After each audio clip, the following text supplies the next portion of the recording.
Hello, everyone. Welcome back to another installment of the State of FEH Podcast. We are on our 17th episode now. I'm your host, DTM, as always, and I have with me Oblivion and Joel from Theology. How are you two doing this fine evening? Not too bad. You guys can't see it right now, but listen, me and Oblivion right now are huddled together, and we've been sobbing for hours. And Ivy was great. We wanted at least one more engaged character, and we're trying to comfort each other. It's tough. DTM wouldn't come over. He's busy trying to celebrate the fact that someday he'll get a Lucina ult as well. So I don't know. I flew all the way to Joel's house. Just to do that. Yeah. Meanwhile, I was going on the summer paralogue in Awakening to relish in the new summer. Awakening ults. Man. Yeah. So yeah, back from vacation and super excited to have all the in-depth and huge amount of news coming from FEH these past months. And I'm super excited to get into this, and we can start with that summer banner, the most recent one with Ivy and the others.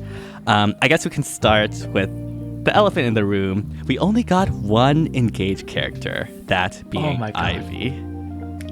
I think it's worse because they put an engaged silhouette, and it was very obvious it was Ivy, right? If they would have just put Tharja as the silhouette or something, everybody would have been like, oh, okay, it's like Awakening or something. Who cares, right? Well, all the Awakening fans would have been happy, but everybody else. and then engage, Ivy would have been a nice surprise, right? But putting Ivy as the silhouette made everybody go, oh, it's an engaged banner, right? That's immediately everything. So I think they set themselves up for failure, pretty much. Yeah, because go ahead. I think there's only one way it could have been worse, and because I was thinking about this because it's just what I do, and it's. If it was suddenly a weird theme where it was FEH characters dressed as their favorite Fire Emblem characters. Oh my god! I think that's the only way it could have been worse. That would have been just awful. We got Hellbindi in Ivy's costume, and I'm like, no. That would have been hilarious. I mean, that would have been. I know some people would be super hyped for that, but yeah, it would be hilarious if we had gotten engaged characters. But the tease is what would be bad. I can think of one way it could be worse. One way. And instead of getting Ivy, we got Hortensia, right? That would have been a horrible banner. Okay, we do not accept Hortensia's slander on this podcast show, okay? Hortensia is great. One day, I'll get you two to understand. Yeah, you're going to have to try real hard.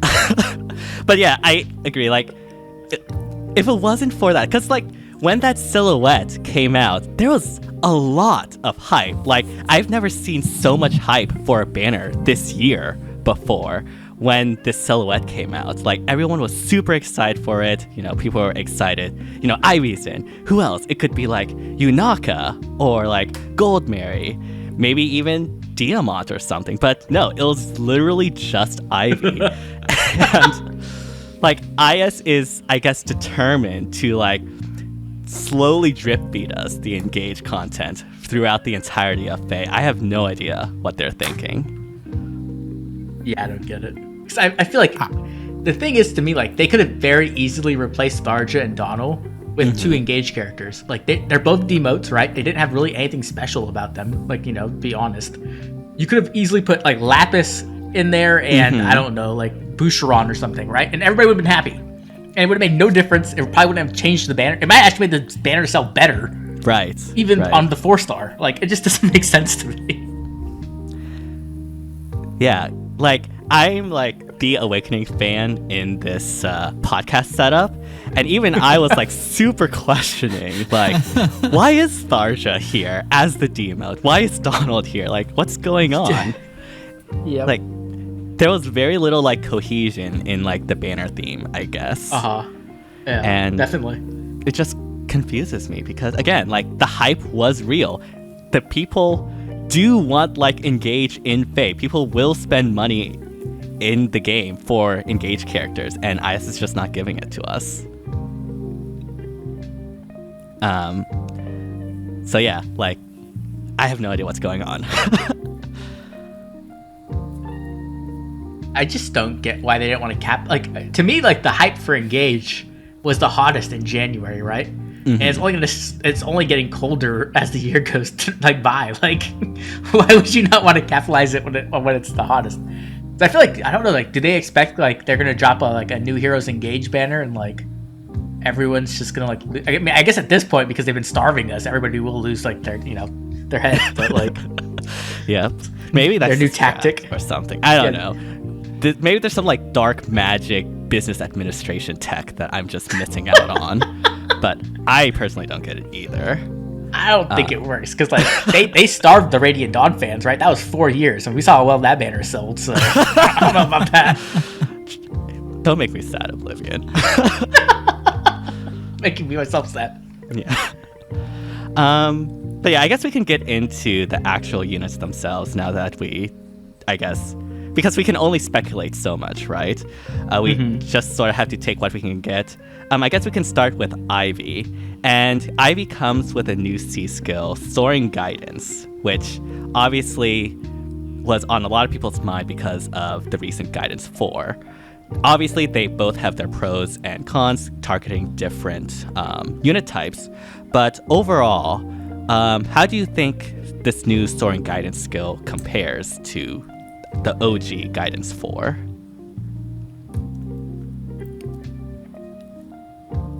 It's okay.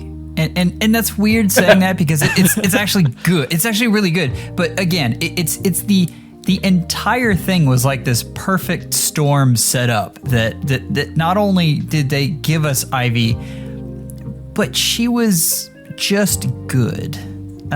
Even like Soaring Guidance is a really good skill, but I'd rather have Guidance 4. Like that's where I'm at. It's yeah. So I agree. Yeah.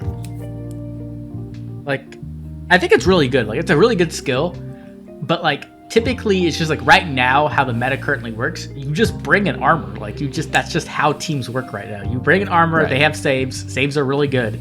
And armors just have terrible mobility. So if you're able to use guidance with it, it just helps a ton. Even though you can use something like Brow Catcher to fix armor's movement to an extent, just having like two range warp is just stupid. Like it just lets you just put your armor exactly where you need to put them at. Now I did think Soaring Guidance is really good. I believe it was Kurho who was showing me some replays using Soaring Guidance with no save, and it was really strong on this map in particular because so many people were relying on Guidance 4. And Kuro is using Legendary Myr to shut down that. And they used it very effectively. They got rank 1 really easily with it. So I do think it definitely has potential, and I definitely think it has its uses. I just think Guidance 4 just edges it out, in my opinion.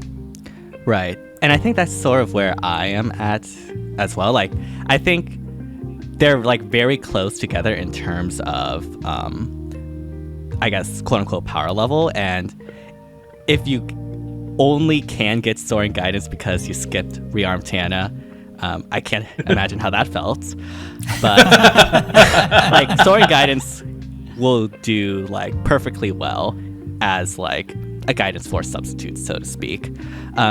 Something I do note is that the current meta favors a lot of infantry nukes, and most of the current like flyer nukes either already have the sort of warping like Sonya or Rearm Tana, or have some other mobility option like Legendary Hinoka, where like flyers being able to warp has less like impact as opposed to say like, as you mentioned, armors. And so yeah, that is something also to consider as well. Definitely. Absolutely. Speaking of Ivy herself, do you think she has a place in any of the current competitive modes? I mean, I think she's good. I just don't think she's like top tier meta. You know what I mean? Like, I don't think like she's not the unit I'm going to pick. Like, if I have to choose a nuke, as like especially as a flying nuke, like having no type of DR piercing really hurts, even with a brave weapon. And then also having to have that support partner isn't my favorite. I don't like that she has to have 3 conditions met to get the full effect of her weapon. I wish it was 2 out of 3. I think 3 out of 3 is kind of rough.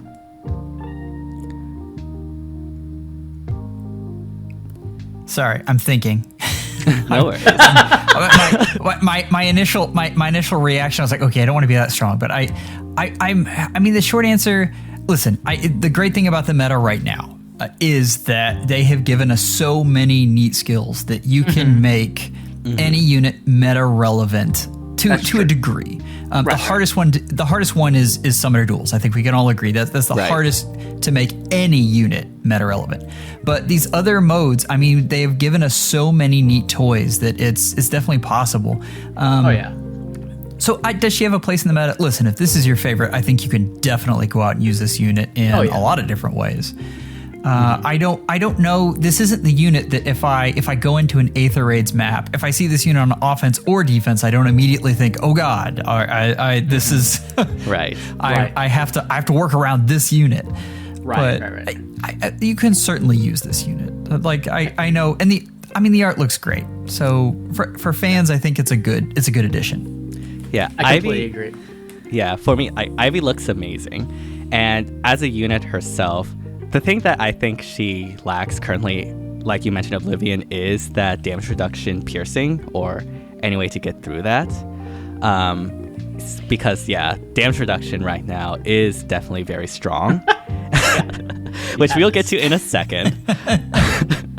But yeah, like she's definitely not like weak or anything. She can definitely put her away, but she's just not, I think, meta impactful, which I think is very good balance wise. Like she's not a must have or anything, but you can definitely skip her if you're not like the biggest Ivy fan, which if you are not a big Ivy fan, I don't know what's wrong with you, but we'll have to talk a bit later.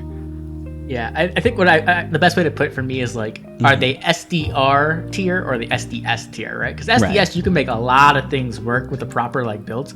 With SDR, you can make things work, but it's going to be a lot more difficult. But Right. like, the units you see in SDR are like usually, the best of the best typically. Exactly. And yeah, I do think that you can make a lot of good SDS teams with Ivy. Yeah, definitely. Speaking of SD, obviously Ivy is not the only unit on this banner. We also have a couple, including Ymir, which, from what I've seen, has like the most polarizing like perspectives on how good she actually is. Yeah, so I was gone for a while in terms of like the fake community. So has anything changed in regards to like the perception of her, or what your opinions on her was?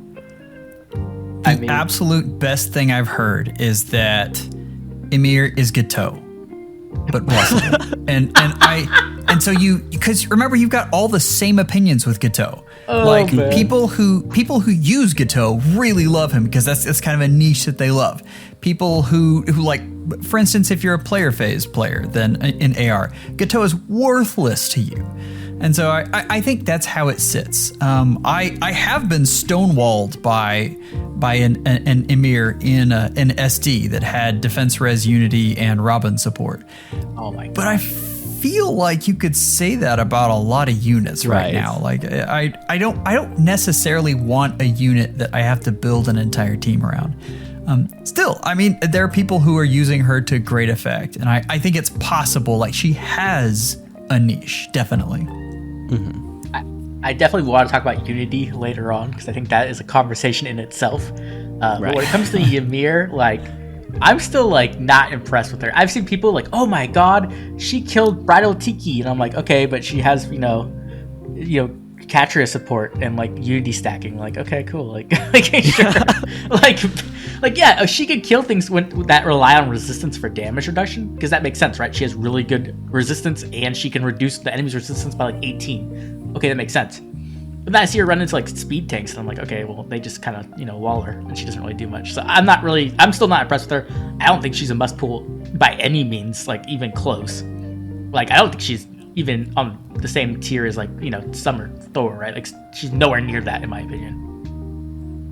Yeah, I think I have to agree. Like I wouldn't even consider her to be on the same tier as like Mark or anything like that because I don't know. I just don't think she either has the survivability or the power to. I mean, obviously you can make it work, but compared to the other options that you could have, Like, Ymir just doesn't have the nuking power that a lot of the nukes have to be able to get through a lot of saves. Obviously, you can do it with like Katria, but you can say that about a lot of units. Or you don't really have the as much defensive capabilities as someone that's like dual Asker. Like, yes, you have the miracle and the healing and all of that, but I don't think that is good enough. And while she does have the miracle effect, like comparing that miracle effect to something like Fallen Maria, it just doesn't compare at all. Like, it is absurd how different, like how big of a gap there is between those two types of miracle effects.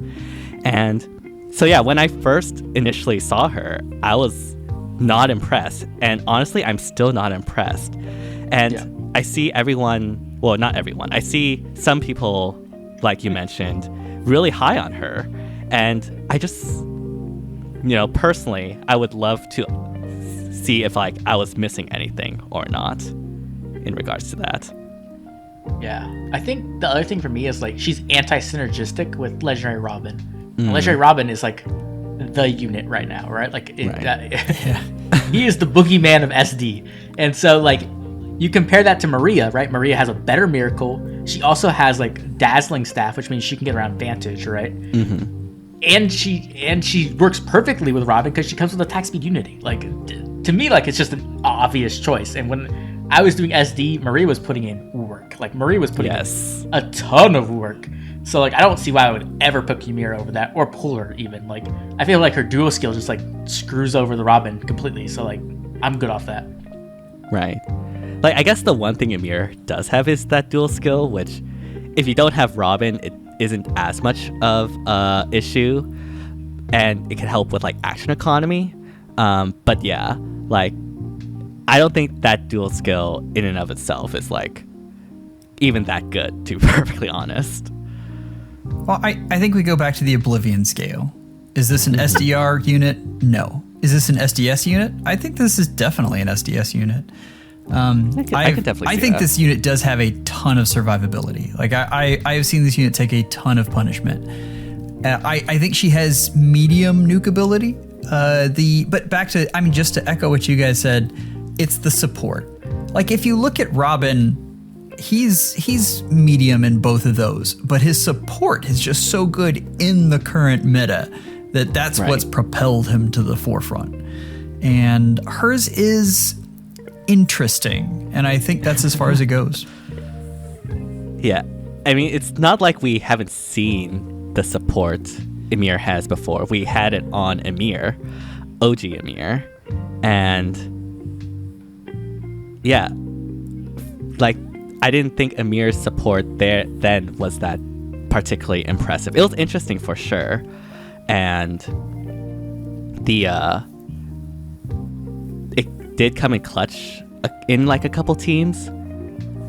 But yeah, I think like Oblivion, 10 out of 10, I would probably prefer Fallen Maria. Yeah, there's no doubt. Speaking of that, I don't know. Do you want to continue talking about the banner a little bit more, or do you want to? I want to talk about Unity stacking a little bit because I think we can save that for later. I have it noted down. Okay. But we can move on to the other. Well, I guess there's really only one other ones. I don't think we really need to talk about Tharja or Donal, considering their demotes, which unfortunately says about the state of demotes in the game. But yeah, we have Fjorm. Not Lapis, unfortunately, which I was hoping for. But yeah, Fjorm is the newest, latest, and greatest Godsword from the IS factory of Godswords. And she is definitely like putting in a lot of work. Do you think right now she is the current best in slot Godsword in the game? I still like Lucia better, to be honest. Personally. As a Lucia user myself, I agree. Yeah, we're gonna get a ton of comments about speed stacking on Lucia, and that you're right. Yes. You're 100% right. Speed stacking is hard, but it's worth it. Yeah, I mean, Fjorm doesn't take away specials. and Lucia does. And that's huge. That's how you kill Omni tanks, is with specials. Yep. Yeah, I think that's just the thing, right? Like, I think like it's kind of fair though. Like the Godswords recently, right? They all have weaknesses, and Lucia is losing that speed check. Same with Felix, right? Felix loses speed, he dies real easy. Right. But when it comes to Fjorm, her weakness is not specials, right? Like there's no way for her to turn off specials. Now, obviously, she does have non-pierceable DR in her unique preference that has distant counter, which is just like how far have we gone that a special has distant counter built into it? That's insane. But if you get a Catria in there, which is very common, you can definitely blow up Fjorm before she gets a chance to really do much. So it's definitely possible, but the big advantage she has is that massive speed she can get from her weapon. Right. And yeah, I think I'd probably agree. Actually, I do agree. Like, Fjorm, I don't know. All of these Godswords personally have been looking the exact same to me. Obviously, they have their like own individual differences. Right. But like Fjorm just seems like the next Godsword. And yeah, when I like initially saw her, I saw that weakness to specials. She does have the non-pierceable one, but I believe that is only 30%, or is it 50%? I think it's 30%. 30. Yeah. And compared to like say Lucia, who can theoretically get unpierceable besides like the NFU tier 4 skills, like 50% from close call, potentially from Vital Astra, and just a flat 30 from her weapon. That's just like a lot more damage reduction. And even with like the halving of the tier 4 NFU skills, like you have more to start with, so you still get like more damage reduction from that. Mm-hmm. And I think they're both really good though. Like, I don't think like you can really. If you're a giant Fjorm fan, you should be happy. Like, this unit's obviously very, very good. I got almost stonewalled by both of them in SD. I went up against Fjorm, and I just could not kill Fjorm. I did not have enough speed, which is... We'll talk about Unity stacking in a second. But then, Lucia, I came to Lucia, same thing happened. The difference was that I threw Fjorm in front of Lucia because I learned from losing from... Or I threw in front of Lucia instead of Fjorm. Because I learned from losing earlier, and I just went and killed all the supports on the side while I just distracted Lucia pretty much. That's the only way I was able to win, because both those units are just ridiculous. The funniest Fjorm-related replay I had was in this last SDR, and I guess the everything just happened just right, and I got enough speed stacked on Catria. And they finally got frustrated because they were losing and had to make a move. So they attacked into Catria, and she doubled back with speed and killed the Fjorm. Oh my god. That is the dream. It's guard bearing. Guard bearing 4 is a crazy skill. So good. When are we getting a rerun? I need like 10 copies. All right, so 6 months. This is the 6 months of Godswords we have. January, Ymir. February, Lucia. March, we didn't have a Godsword. Everyone together. What? April, Felix. May, Byleth. June, Fear. July, Fjorm. Like, that is so much capital that they've put into Godswords. It is just, it is ridiculous. Yeah, I don't get it. Is IS like addicted to Godswords or something? Like, yes. What's going on? I think they're lazy as they are. They're just like, hey, let's just print another one. Everybody loves Caesar, right? It's like, why can't you put an axe in one of their hands or a lance? Like, come on. Well, hold on. Now, to their credit, each one of these is different. And I think if you took those 6 and you spread them out over the entire year, I think it'd be a different story, and we'd be talking about how good these units were, and we'd be really enjoying them. I don't understand why they needed to put them all out at the same time. It doesn't make any sense.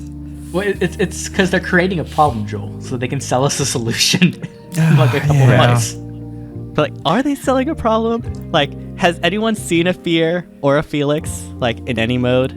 Wow. Sorry, Oblivion. I've been using Felix, thank you.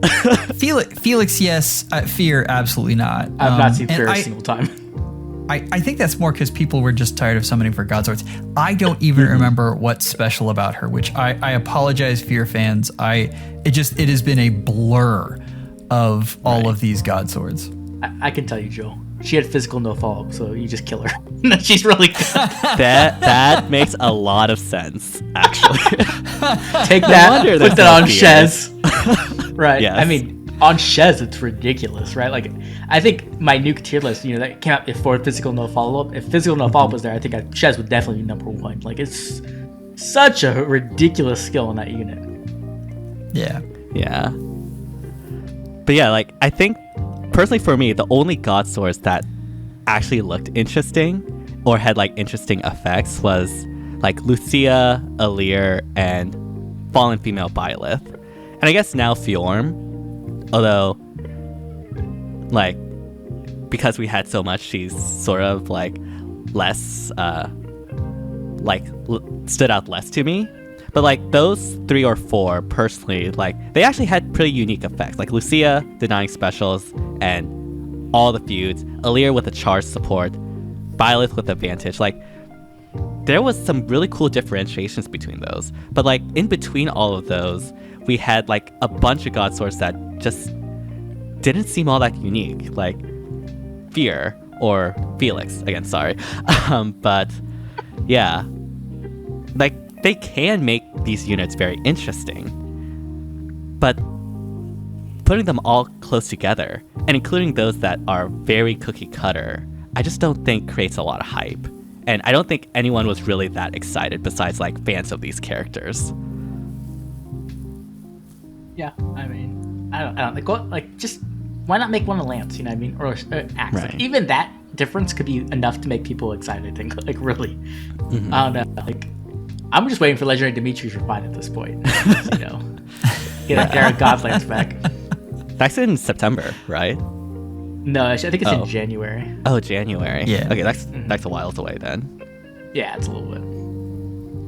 So, do you think we're going to get another Godsword for CYL? Is that going to happen? Oh, yeah. Absolutely. 100%. Like, no way we don't.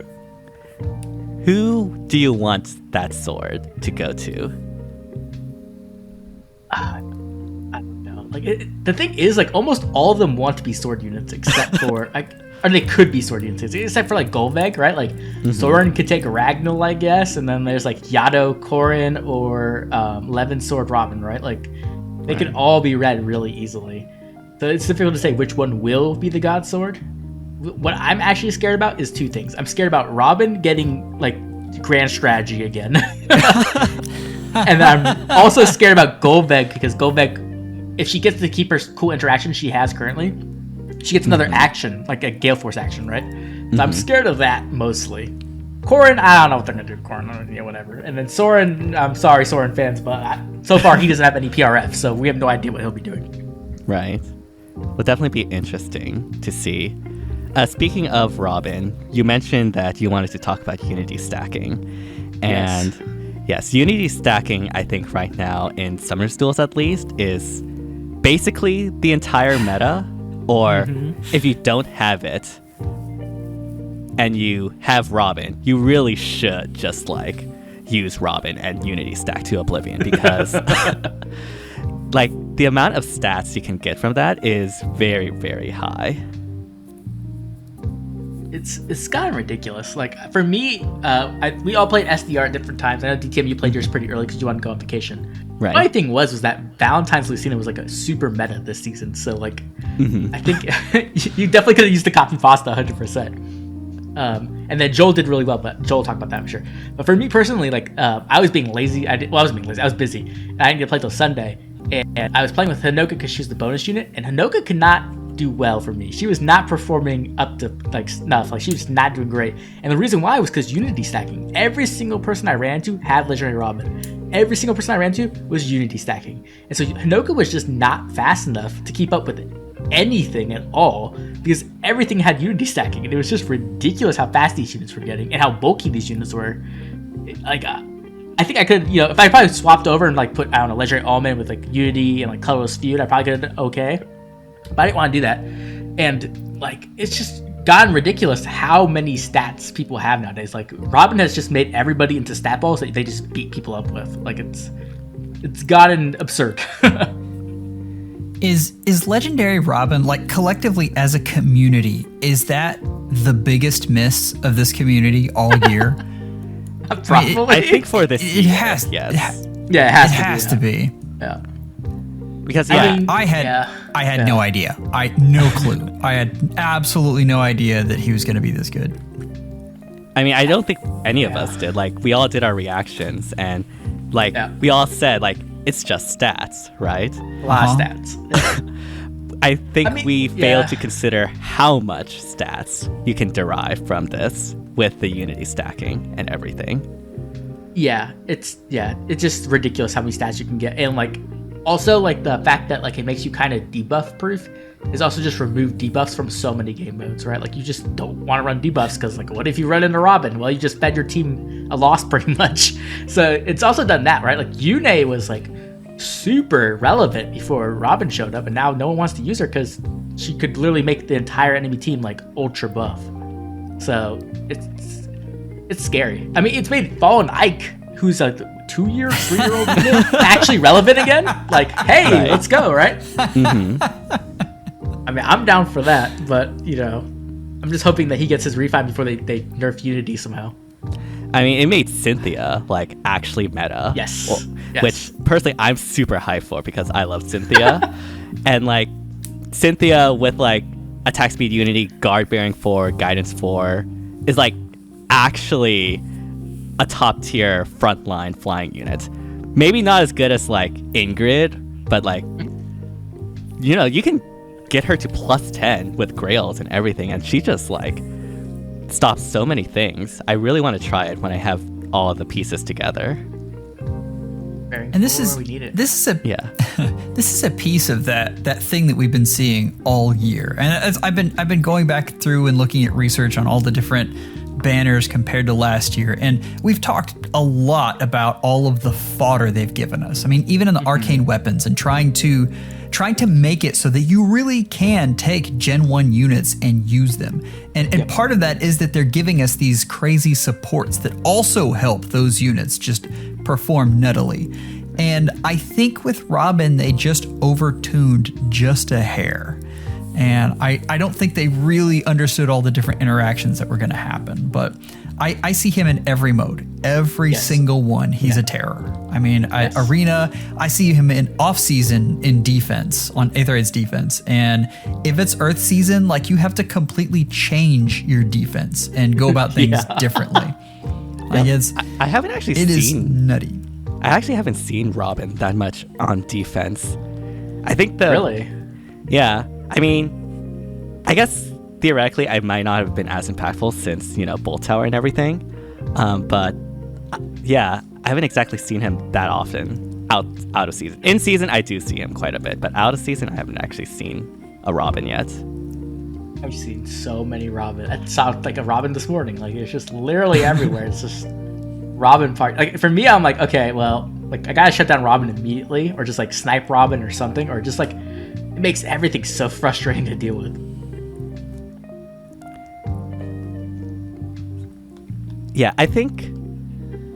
Yeah, because like I think when IS was designing Robin, I mean, who knows what IS is thinking, obviously, but I don't think IS got the implication of being able to stack, because if you couldn't stack Unity, it wouldn't like.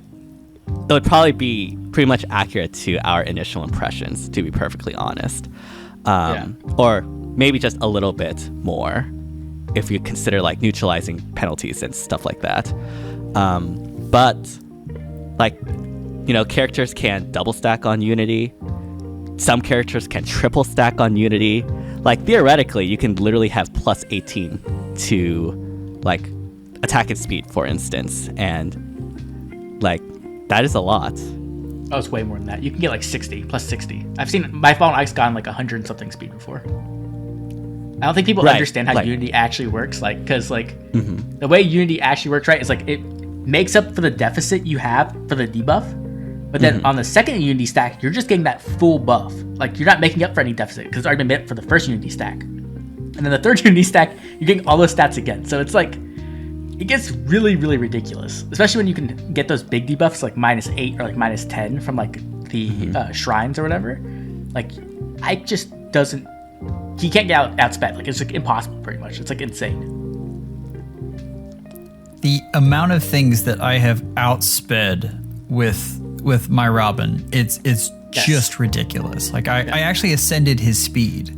And I mean, visible, he's got 37, and he has much, much more than that when he attacks into folks. It's absolutely nutty. It's dumb because like the first one gives you like +7, right? And then the second one gives you 14, so that's already 21 speed just from his A slot. Like that's dumb, right? Like, oh, that's not even counting all the other skills. So like I gave him Special Spiral 4 like a couple days ago because I'm like, you know what? It's just worth it. He's just in every single game mode. Why not invest into it? It's what I have on him. Special Spiral 4, Times Pulse, and Ruptured Sky. Go at it. Yep. He just destroys things. It's so dumb. In terms of what you consider like the most valuable unit to have, do you think Robin is that unit? Or are there other units like in that discussion as well? He's either one or two, right? Like, I think number one, it's either him or Catria, right? Like, I don't think... I mean, I guess you could say Cordelia, but I don't like Cordelia as much as Catria, if I'm being honest. I mean, she's like almost the same, but she's not quite. And so I think it's either Catria or Robin who are like the top two. If you're a free-to-play player, get both those units, honestly. And you're literally going to be able to compete with people just off those two. It's funny. I like that order. Catria first, then Robin, Joe?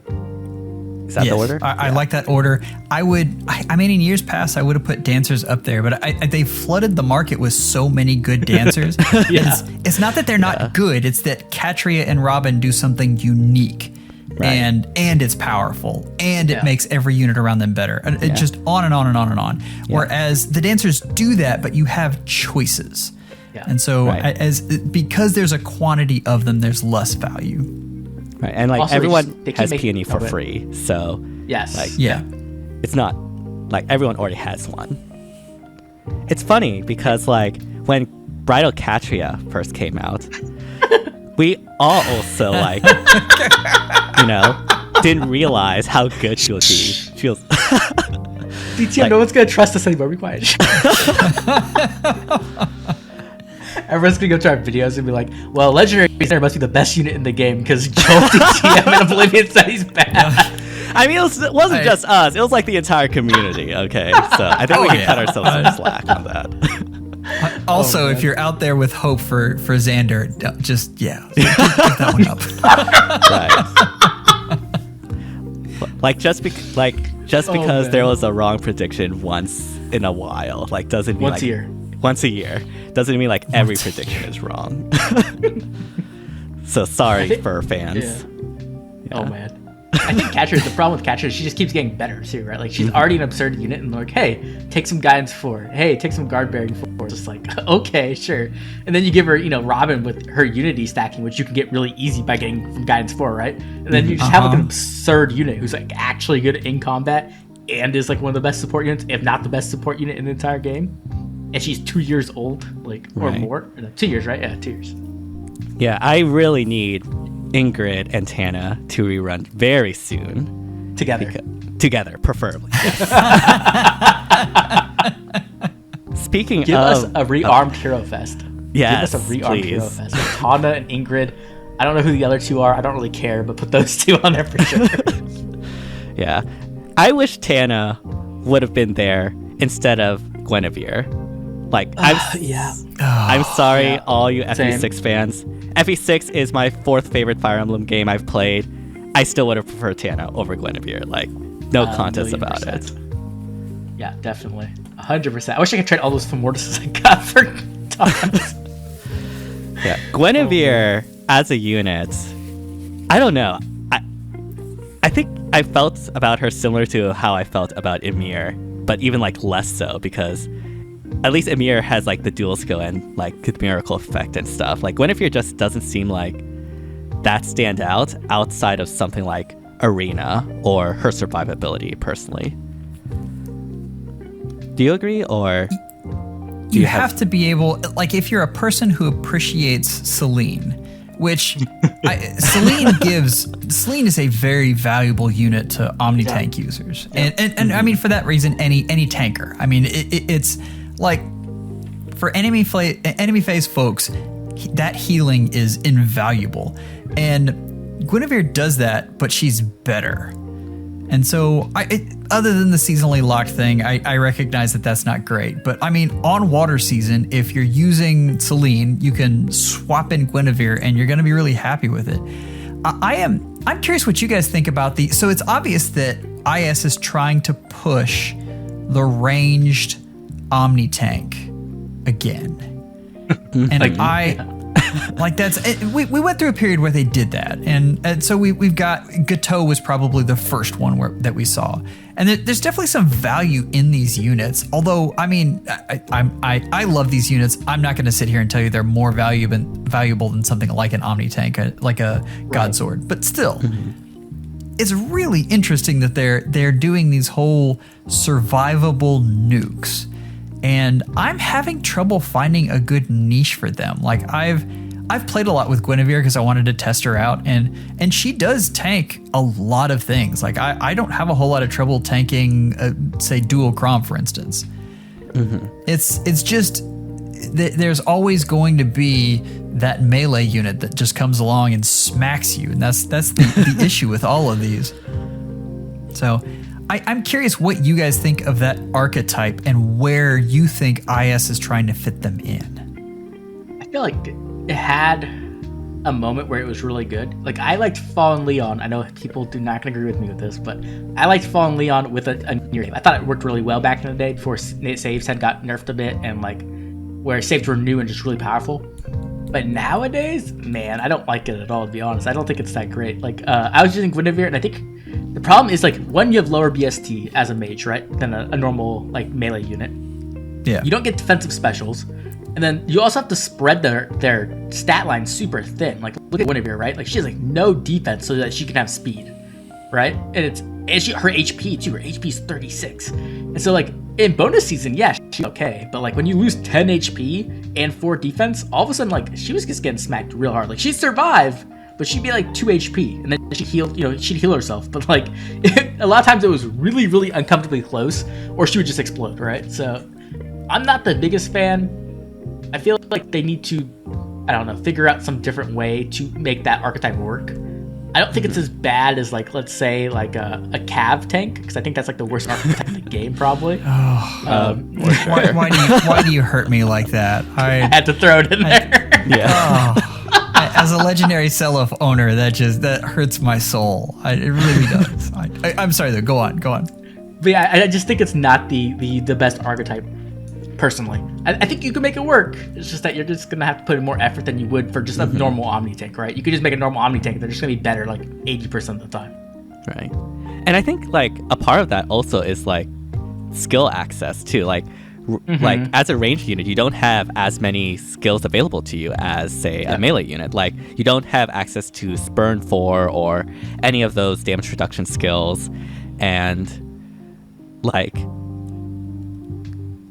that compounded with, like, all the issues that you mentioned before, I just don't think ranged Omni tanks are in a particularly good spot, especially when you could just have a melee unit that can do everything but better, right? Like, sure, you can make them work, but melees can also do everything like that but better. And so, like, there unfortunately isn't really a reason to use range Omni tanks. The same reason why there really isn't a reason to use Cav tanks. And so, yeah, just the lack of options and stats and everything just combined. I think you hit it perfectly on the head there. The skill access is so huge. I mean, it's why, like, if you look at the archetype of ranged infantry nukes, it's why they're so good. It's because they have access to so many different skills. Right. But yeah. But anyway, I think you really hit it on the head there. I think the best thing to look at, though, like example wise, is melee flyers, right? Melee flyers have been a joke for the longest time, and now we got guard bearing, and all of a sudden they're not a joke anymore. So I think there is hope, but we need mage and tanks to get a guard bearing 4. We need to, tank calves to get that guard bearing 4. Not exactly the same, but something like that, right? So maybe Self will get that in this refine. Maybe, right, Phil? Maybe. They need a guard bearing, but the thing is, they need a guard bearing 4 and they need a Vital Astra. Like it's not right. They are really working at a deficit. Like, good luck on that one. Yeah. I mean, I think it's possible it could happen, but would IS do that? Probably unlikely, I'd say. I mean, it has it's to be on possible. something they can sell. It has to be on something, like some new duo unit or something where like it's limited and they can try to get as much money out of it as possible. Yeah, probably. At the very least, again, ranged nukes are doing pretty well. We did get a couple, or particularly one in not the latest summer banner, but the previous summer banner 1, with, I believe it was Shez, Ephraim, Laura Shez. Shell, I think. Oh yeah, Yeah, Laura Shell. Forgot. And Shamir. Shamir. And I think we can probably all agree that Shamir was definitely the star of this banner, although obviously those other units can put in some work. I know you've done a lot of testing on Shamir, Joel, and I guess to start us off, what do you think her performance is? Or you can describe the performance for her as like a tank buster or something like that. It's so interesting. So I've been talking to folks who've been trying to use her more in like a Catria Ball format, and she's very mid there. Yeah. Which I didn't see coming. I hadn't really thought about it. But if you've got a Cav line, I think she works so well because it's obvious she can't take everything out. Like it's just I regularly see folks tank her with legendary Robin. But because she's so good against Godswords, which are so prevalent, she's an excellent unit. And I talked about it in the meta report I did, but I think she is more anti-meta than anything else. Because of what's good right now, Shamir is good. So I mean, I've had her take out every Godsword out there. She's a lot of fun to watch. Yeah, I think she's amazing. She's really good at like killing those Godswords. I used to just Dimitri though. I don't have a problem with her die. She just dies against Dimitri. I don't know if that's just because my Dimitri's really invested or what. Like I haven't really done any testing, but that's what I typically use against her. And he pretty much does pretty well. But she's definitely scary. My only problem with Shamir is that it's Shamir and not Catherine. Like that's literally my problem with her. Yeah. Right.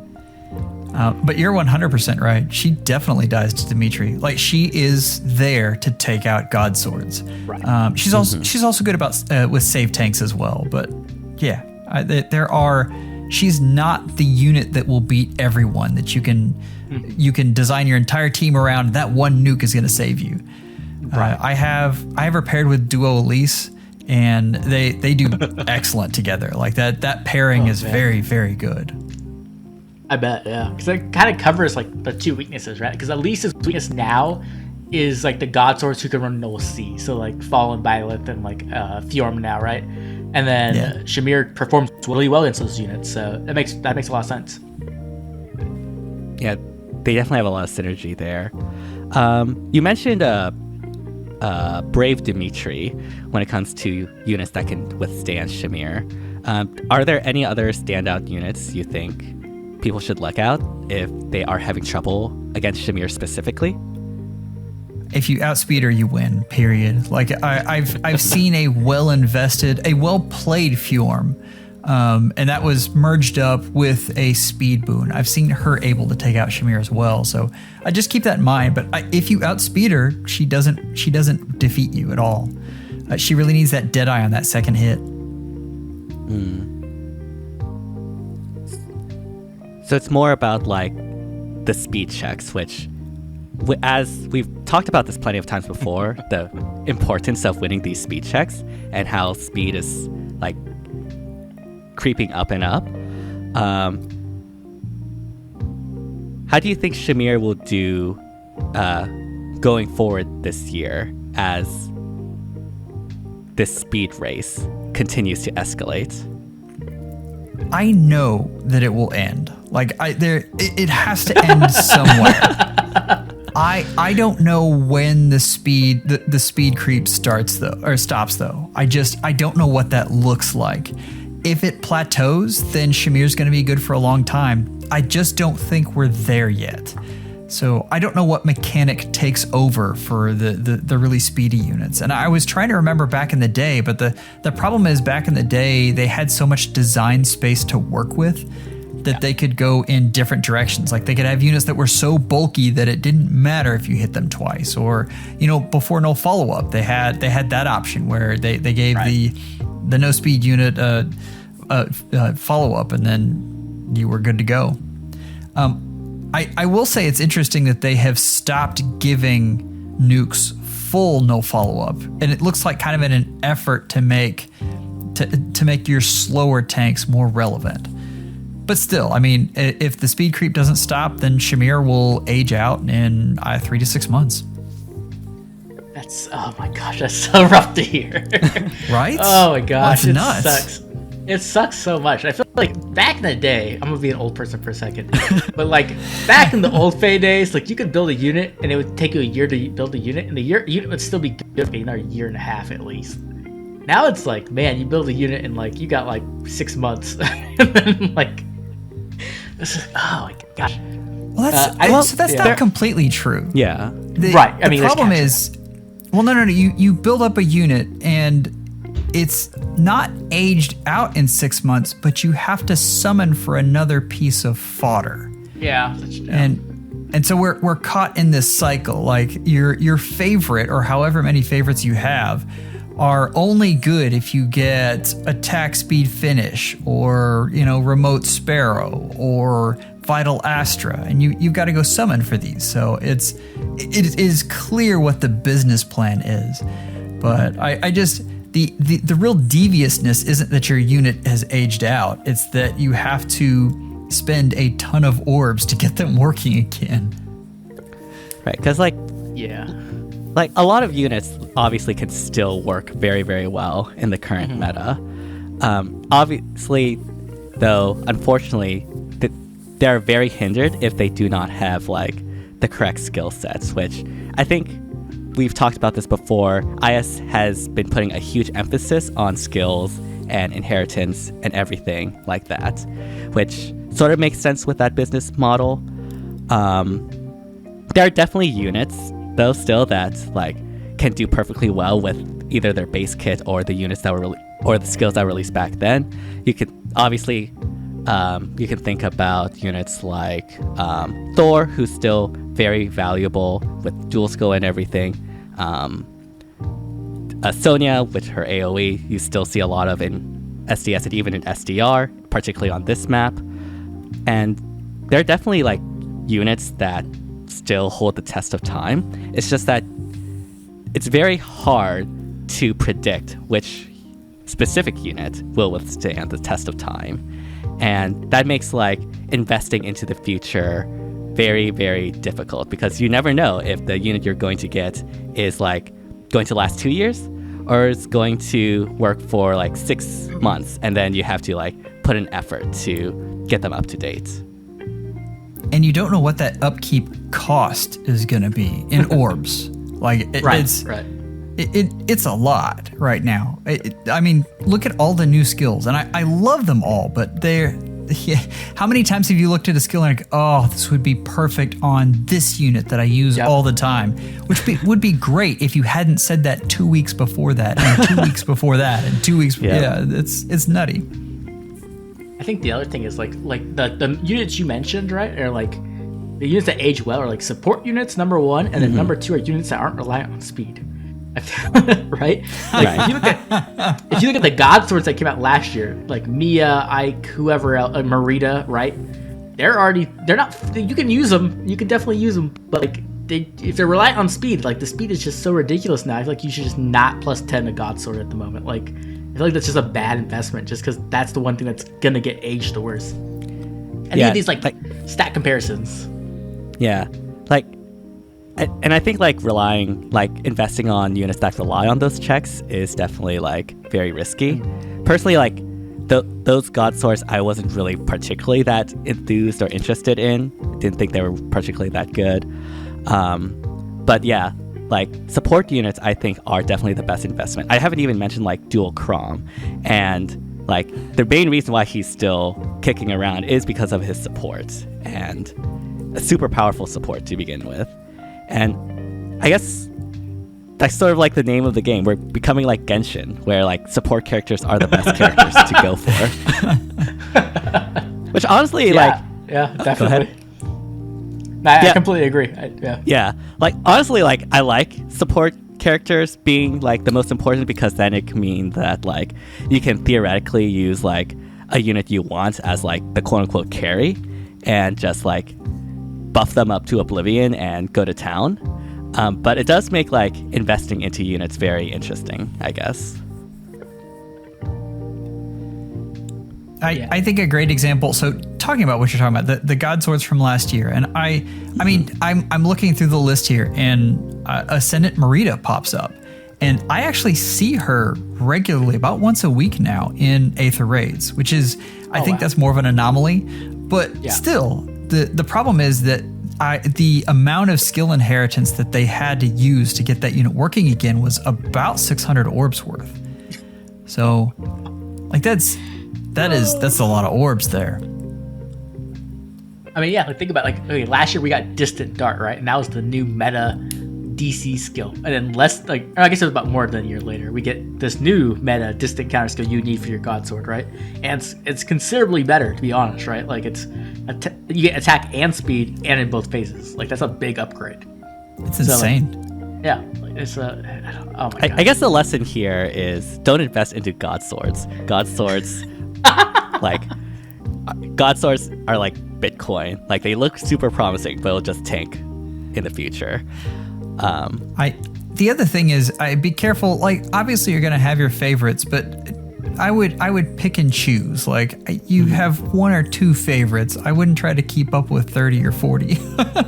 don't be me. Oh yeah, definitely. But the last thing, and just to go off of something that Oblivion said, I would say never ever merge up an enemy phase unit. Period. Like everyone holds up Brave Hector, but he's by far the anomaly. Yeah, like that's for the most part, you just don't. You get your +1 or +0 and be happy and move on to the next thing when they come. And obviously that excludes favorites. Always, if it's your favorite unit, go out for it. But if you're a meta slave like me, yeah, +0, +1 will do you just fine. Yeah. I ask, please make a player phase Ike, please. No more enemy phase Ikes. Yeah. Obviously, okay. Here's the question. Go ahead. I'm sorry. I gotta interject one thing. So, from either of you, what units should you +10 right now? Honestly, I mean, favorites. That's it. Yeah, for me, like merges really only matter for mythics, for Aether raids, and only offense mythics. Legendaries for arena, although not anymore, I guess, with the recent changes. And that was basically it besides favorites. Like merges really only give you +4 to all stats at +10. Obviously that +4 to all stats can make the difference, but compared to they're not like guaranteed progression when it comes to Aether raids. Like it might make things easier, but it doesn't help you progress along the ranks. And so from like a pure like competitive mindset, especially if you have limited resources or like F2P, like you really should only go for merges for like those guaranteed value units, like offensive mythics, really. Like, cause like I think right now the only units worth +10ing besides favorites is just offensive mythics. Like, I can't think of any other reason to +10 besides favoritism. Yeah. I mean, even this year, the only unit I have +10, I think, is offense mythics and Femortis. And Femortis is just because of favorite, right? You don't really need a +10 defense mythic. Mm-hmm. But other than that, no, I haven't plused anything else, which is kind of rare for me a little bit. But it's just, I just don't feel like there's a need to. I don't know. And in a way, I think, completely agree. Yeah, there isn't a need to, which in a way I actually do like, because obviously plus 10ing a unit is a huge orb investment, like 1,600 orbs on average, and that's assuming you don't get lucky or unlucky. Right. And so like if like we're in a period of FEH where like merges haven't mattered this less for a while. I sort of worded that weirdly, but yeah, like they haven't like been this irrelevant for a long time. And so like even in Summer's duels, like most teams just go like +0 or +1 and you're good to go. And so honestly, like it's getting pretty F2P friendly when it comes to merges at the very least. There's definitely like specific. Go ahead. I agree, and I like it. I think it's neat from my standpoint. I like toys. Like I love to play with the newest things, see how they work together. Like that, I love that. And so not having to merge up these units is fantastic for me. Like bring that on. More of that, please.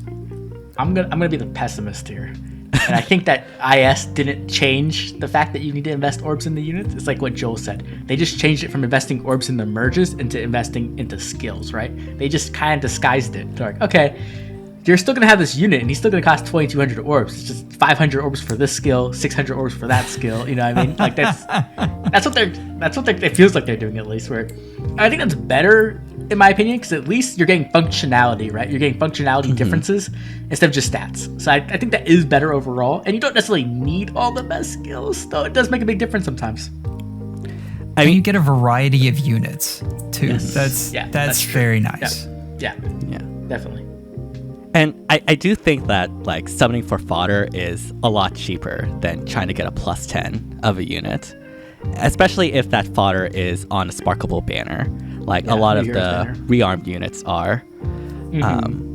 So honestly, yeah, I guess, props to IS, I guess, on making merges irrelevant.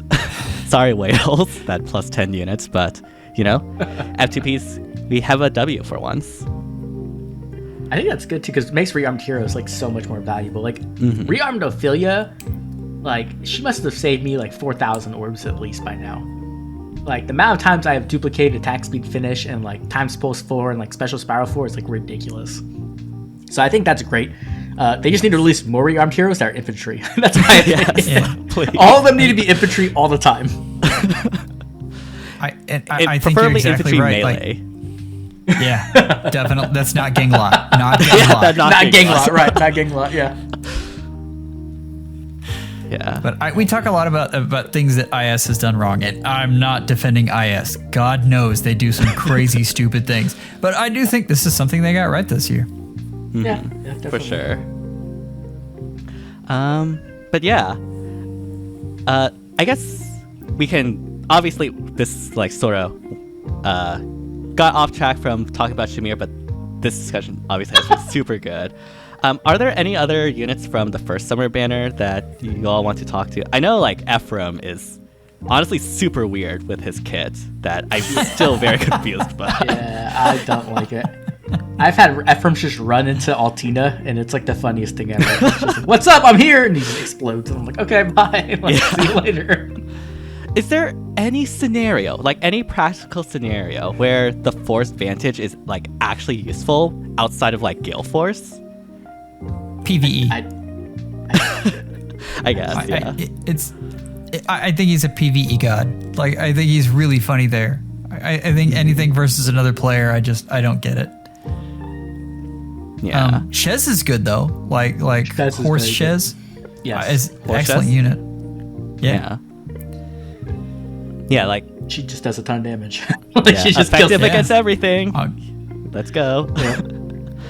I will say, oh, go ahead. Go ahead. No, you first. Yeah, I will say that like, I don't think like female Summer Shez is like as good as say, Legendary Nana or Brave Seliph, mainly because she doesn't really have a good way to get through damage reduction, which Legendary Nana does have. And original Legendary Shez, has the lethality, can also do like physical no follow-up. I think if like Cavs get a way to get through damage reduction, like Shez would like skyrocket. Female Summer Shez. Yeah, for sure. We talked about it. Skill availability right now is everything because that's the way they're progressing the meta. Yep. That's why infantry are just the best movement type, hands down. It's not even close right now. They just have access to everything. Yeah. That's why these new guidance skills are so valuable because they get your infantry where you want them to go. Yes. Right. And give them offensive no follow, which is just like, okay, sure, thanks. I wonder if they're going to do other things like that. Are they going to do like, I don't know, what's the other guidance they could do? They could do a Cav guidance, I guess. Do they still give offensive no follow-up, or do they do something different? Because I would love to see them like give out different effects. It's going to be Pathfinder. It's for sure going to be Pathfinder. Oh, no, stop. I didn't mean that. Okay, but honestly, I want more Pathfinder. I want more ways to get Pathfinder. I think we're due for that. I don't think it would even be that crazy at this point. Like, Guidance 4 already like open the gates. We need like Pathfinder. Bring us back to the Knotline days of AR. That was actually super fun. Like, oh gosh, bring it on. I just want to make sure that everybody knows I am not on this team right now. So when it does happen and everything goes bad, I did not ask for this.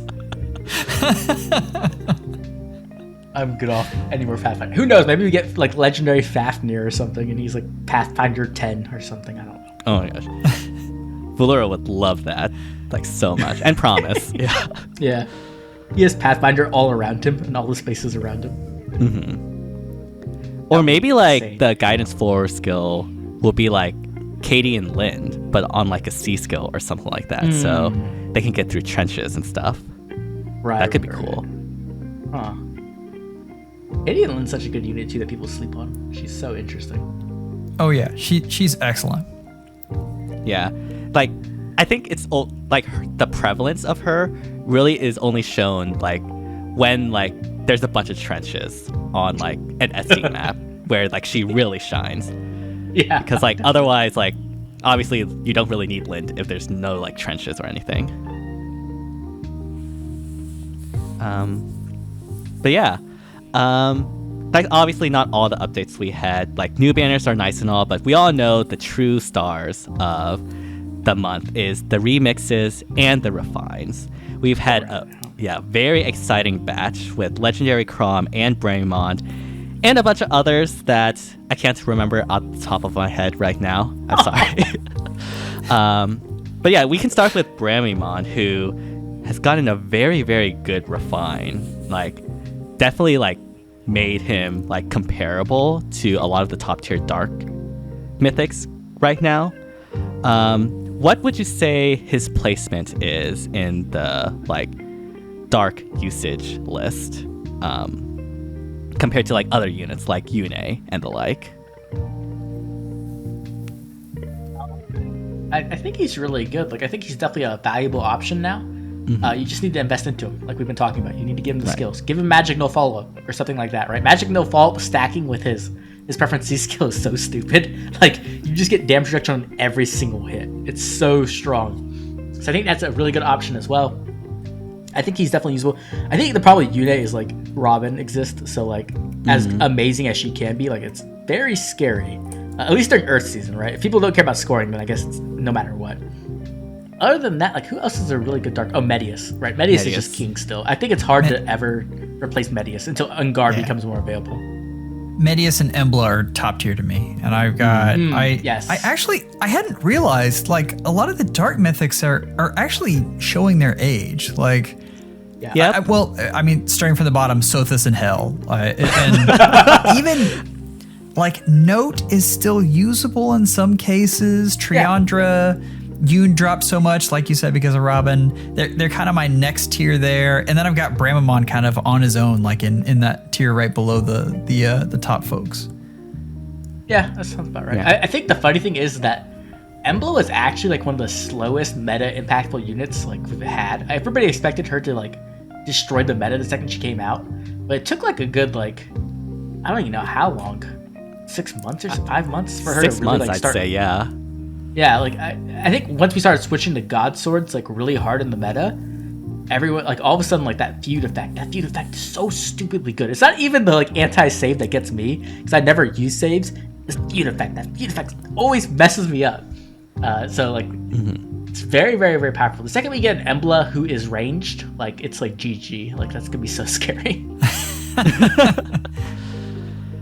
Yeah, just having Emblem that is blessable would be absolutely nuts. Like that would change. That would drive everyone to Cav lines. Catria balls would just be gone. Yes, like especially considering like you can use it on offense. So like Catria balls are just basically sitting ducks for any type of Gale Force unit. Like you could probably even use Leo in a Gale Force team with an Emblem that's blessable. And I'm talking about like OG Leo, not Valentine's Leo, the good one.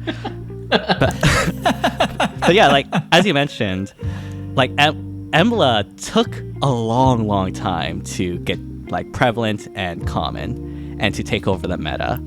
And I think part of that is because, Dark Season was in a relatively good place before then, so there was less incentive to change things, to update your teams to meet the new threats. But obviously as like Godswords came into existence in the meta more and more with the supports, like, yeah, the feud effect is definitely very strong with that as well. I think it also has to do with the fact that like we have Medius, and Medius is a melee unit, and then you put Emblem, who's also a melee unit, and it's kind of like bogs your team down a bit, where you really don't want that many melee units, especially if you have a save, right? That's already 3 melee units. You're like, man, I really want some range and some dancers in here so I can actually have some like threats and extending, because Emblem can kill things, but typically that's not what she's doing. Typically she's just there to annoy the crap out of you. Right. And I think like for most teams I saw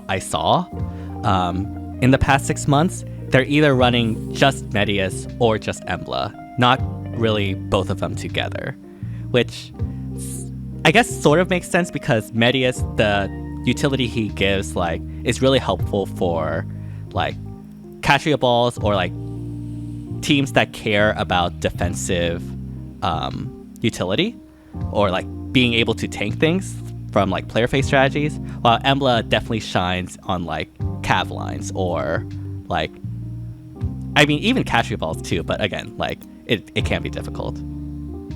Yeah, and I think, I mean, those are our two archetypes right now defensively. It's Catria ball or it's Cav line, and I think Emblem definitely specializes more in Cav line. Medius specializes in Catria balls. Yeah. And just to piggyback off of what Oblivion says, you really have to have a range of different nukes in order to be able to get all of the threats that are going to go up against you, and that's why it's so hard to get her on a Catria ball. Right. Yeah, defense, they're so varied, y'all. Like, yeah, I mean, defense. If those are the only two successful defenses, like what other? I guess we had the flyer ball, the OG Catria ball back then. We had the what were the other ones? I can't remember. Rally traps is what we're missing right now, and rally traps and dancer traps. Yeah, I run one of those in Chaos Season, and it works really well, but that's Chaos Season. Like it's on a normal season, it would get obliterated. Yeah. Yeah, offense is just too strong, I guess, for those sorts of defenses. It's strong and it's varied. Like there are a lot of different types of units you can use right now. It's the if you're a defensive nut, it's the downside to having all of the skill inheritance is that folks can go and make a range of different things and you just never know what's going to hit you. Yeah, for sure. That's why I'm so lazy and never change my defense. Same. I wanted to say one more thing about Bramimond. The interest, I've had to think about this a lot, and I don't know why I've obsessed over this. Probably because I like my Yoon so much. I think when Yoon came out, she was in a higher tier than what Bramimond is when he came out now. Like Yoon had such an impact because save balls were so big, and she is excellent against save balls. So Right. I thought that was interesting. That's how I finally came to grips with the whole Yoon versus Bramimond thing. Yoon definitely started higher, and if Robin ever goes away, which I don't understand why that would happen, but if he does, then Yoon will be back. Probably not in the meta tier, but she'll be right there with Bramimond. Yeah. The only other like remix and refines that I think we probably can talk about is like Legendary Chrom. I've heard a long list of opinions on Legendary Chrom about whether he's good or not. What are your opinions on Legendary Chrom's remix and refine? I mean, he was already a good unit, right? Like, let's be realistic, right? He's like Brave Edelgard, where like you start off high and then you get a little bit higher. You know what I mean? Right. Like, are you a good unit? Yeah, of course you are. You are already a good unit. Do I think that like it's like a ridiculous refine? No, but it does give him a lot of ways to get a lot of stats and kill things, which is cool. I mean, that's what he kind of wants to do. Personally, I would have liked if he would have took the duochrome route and like offered bonus double to his allies. I think that would have been more interesting and probably made him last even longer. But the fact that he just has a reposition that gives himself an action, that's enough to make him last, as long as he has, and it's probably gonna make him last a lot longer until that becomes common somehow, right? Right. Yeah, I think I feel. Go ahead. I keep interrupting you. Go No, ahead. I've stepped on your toes way too many times. No, I'm. Yeah. Go ahead. Yeah. I forgot. Oh, yeah. So Legendary Chrom. Yeah, like right now, like before his remix and refine, like I agree, Legendary Chrom was still good, like primarily because of To Change Fate, right? Like in Arena where there's very limited positional and mobility options, anything like having an assist skill is just so good. Like it's why like I was able to survive an all Lucina run in Arena just because of Future Vision. Like it wasn't for that, I would have been dead. And so as long as like, we don't get Reposition Plus or something like that, I think Legendary Chrom will continue to be like a very powerful unit in Arena. So I am the lowest on Chrom out of every FEHtuber. And the reason is the positional is great, but I think it's better if you just bring a dancer. I've been pounding the table for this for years. Like I've been trying to think of why I don't value that positional as much, and that's really the big reason. Like I think the way to go is to build up Rayson, and I think he scores fantastically right now, and you're good to go there. But that being said, we've talked about this so much, and how legendaries choose you don't choose your legendaries. And I mean, if Legendary Chrom chose you, obviously you are just absolutely loving that positional skill. So that's probably the reason I'm lower on him. But someone had to point this out to me, and I didn't realize this. The one thing that actually would have made Chrom insane is if they would have changed his null penalties to Unity. Yes. Yeah, that would have totally. Instant god tier unit. That right there, because of where we're at in the meta, just cripples him, because he can't utilize Robin, the most popular and most powerful unit, second most powerful unit we have right now. Yeah, definitely. It's definitely true. I think the other refine, we have to talk about one other refine really quickly. And we got to pour one out for my boy Ross. Boy got done dirty. IS spit in his face and slapped him. Just didn't know that IS treated children that way, but I guess so. But no, Ross is good, right? All the Ross fans have been telling me Ross is super good now. People so mad at me. They're like, it's so good. It's a good refined Oblivion. I'm like, okay, you know what? If you have to say that to yourself sleep at night, that's fine. But like, I'm gonna be here in the real world, like where it's bad. The Ross type refines are the hardest for me, because I feel like they couldn't decide what they were gonna do, and so they just threw a bunch of crap on him. They didn't even throw a lot of crap on him. They gave him stats and a brave effect. That was it. Like, okay, you're done. It's like, yeah. I oh man. it's frustrating because you want to see care put into your unit. Like you've waited for this long. Yes. And I know there are a ton of Ross fans out there. You want to see IS actually care about the unit and do something that's interesting at least. I mean, they could have literally just gave him Harsh Refine and I would have been happy. Like, just take Harsh Refine, copy paste it, put it on. Yeah. Definitely. Unfortunately, Ross did not win in this match by far. Yeah, he lost. But yeah, we've been recording for about 1 hour and 20 minutes right now. But so I guess it's about time to wrap things up. Although I do have one last thing I want to say, which is that I think IS has finally took our notes in terms of or at least the community notes in terms of doing more collabs, which is why we now have Ganyu in FEH, which is super hype in the new Tempest Trial story. What are your thoughts on Ganyu in FEH? I don't even know her actual name. Oh man! No, you just call her Ganyu. Yeah. Oh, Eater. That's what it was, I think. Ader? I don't know. Ader, yeah. I mean, she has an arcane beast weapon. I never thought that would happen, so that's interesting, I guess. Yeah, that's what surprised me. A beast arcane weapon. What is the inheritance going to be? Is every movement type going to inherit this arcane beast weapon? Or will it just be calves? It's just gonna be calves, and there's 10 of them, so it's gonna be here's my tier list. It's 2 minutes. Who to give it to? Freya. Okay, you're done. That's it. I thought that list was gonna be so much longer. I went and looked at it and I was like, that's it? Yeah. There aren't a whole lot of units that goes on, but I mean, Freya fans are going nuts right now. I mean, she can finally be good. It's only been 2 years. Yes. She'll finally get her due. I just don't understand why we don't have an arcane dagger yet. Stop trolling us, please. I don't understand why we don't have arcane tomes. We've gotten 2 arcane swords, 2 arcane lances before a single arcane tome. Or a blue tome. We had a red tome. Yeah. But where are the other ones? Where's the blue one? Where's the red one? The green one. Robin fans they've been starving for so long. Okay. Don't even teach.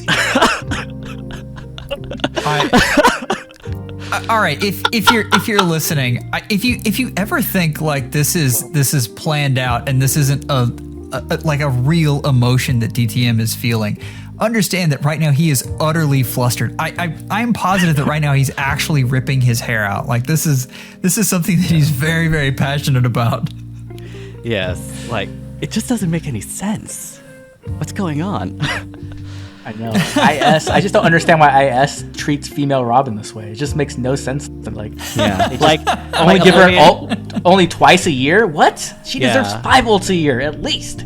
Yeah, Oblivion, you Telly's fans wouldn't understand our pain, okay? I know, right? I mean, we only waited 4 years for a banner, and it was amazing. So obviously, it was worth it. Right. To the arcane weapons, I don't know. I don't understand why they're doubling back already. I really wanted to see them cover at least most of the different archetypes before they did that. Right. So I don't know. Yeah. Especially Dagger and Staff, who really could use it. You know what I mean? Yes. Jeez. Throw somebody a bone already. Yeah, hopefully we get those new weapons soon, because there are definitely a lot of units that would greatly appreciate them. I mean, it won't be soon. Yeah, it won't be. Yeah, you're right. I hope they give the arcane staff to Hortensia so I can just kill her 12 times. I mean, that means you get a +10 Hortensia, so I guess that's a win. Oh, you're right. She lives. Darn. Your plans have been foiled. I just want to say to the folks who are listening, don't lump me in here. I like Hortensia. I don't know what this whole... It's only Oblivion on this podcast, Joel. How do you like Hortensia? I think she's the worst character in the game by a margin. Oh my gosh. One day we'll convince you to see the light. One day. Just be clear, not mechanically. She's a very good unit mechanically, but her personality, oh my god. But her character arc and story, though, it's so good. And her support. Okay. Annoying girl to more annoying girl. Perfect. Awesome. Okay. Anyways, all that being said, thank you both for joining as always on this podcast. It was super fun, and yeah, always super glad to be able to do these. And hopefully in the future we'll have some more very cool updates, and who knows, maybe we'll get the return of the Pirates banner that we can talk about on the next podcast. Please, IS. I will forgive you for the Engage hate if you just give me back Pirates. What if it's Engage Pirates? That Diamant as a pirate, give me it. Yes. Make it happen, IS. But yeah, any final thoughts before we end it off? Make sure to form a Fallen Ike, Yes. My prediction is he's going to have the best refine ever. Just trust me. It will definitely happen. He doesn't even have to have the best refine. Like, he could have an okay refine and he'd still be awesome. No. He had to trick IS. He has to get a really good refine. IS watch yourself. He needs a brave weapon. Give him a brave weapon. But yeah, thank you both. And yeah, to all those who are watching, if you do enjoy this, be sure to like, subscribe, hit the bell, all that jazz. Not only to my channel, but to Oblivion and Joel's channel as well. The link will be in the description as always down below. And yeah, let us know down in the comments what your favorite new addition was in the past month, and what your biggest hype moments or not so hype moments this past month. I think I know what would be in the not hype moments. But yeah, thank you all so much for watching. Hope you all have an amazing rest of the day. And see you all next time. Bye, everyone. See everybody. Bye.